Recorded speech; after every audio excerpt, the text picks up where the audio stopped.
ఎలా అసలు మళ్ళీ రాజకీయాల్లోకి వచ్చారు ఇవన్నిటిని సో ఓవర్కమ్ చేసి? మా మమ్మీ ఒక డ్రీమ్ ఏముండే అంటే ఈదర్ తమ్ముడు are you have to take the responsibility daddy తర్వాత. And I was very active చిన్నప్పటి నుంచి.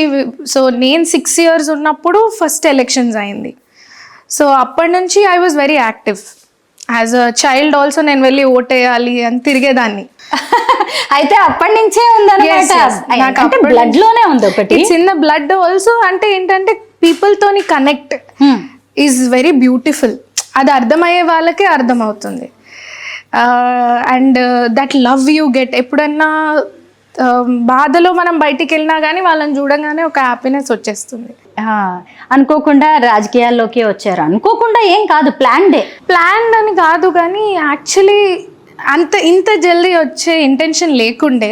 సరే డాడీ చూసుకుంటున్నాడు, లెట్ ఇట్ బీ అనుకున్నాను. I was looking for other career options.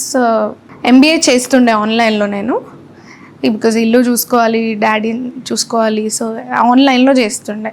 And then suddenly ఒక ఆపర్చునిటీ వచ్చింది, రిజర్వేషన్ వచ్చింది. సీనియర్ లీడర్స్, కాంగ్రెస్ లీడర్స్ కాన్స్టిట్యువెన్సీలో ఫోర్స్ చేశారు చాలా, మీరు నిలబడాలి, ఉండాలి అని.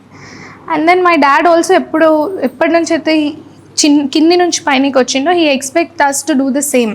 డైరెక్ట్గా ఎమ్మెల్యేగా కూర్చోబెట్టకుండా చిన్న గ్రౌండ్ వర్క్ నుంచి పైన వరకు నేర్చుకోవాలి అంటాడు.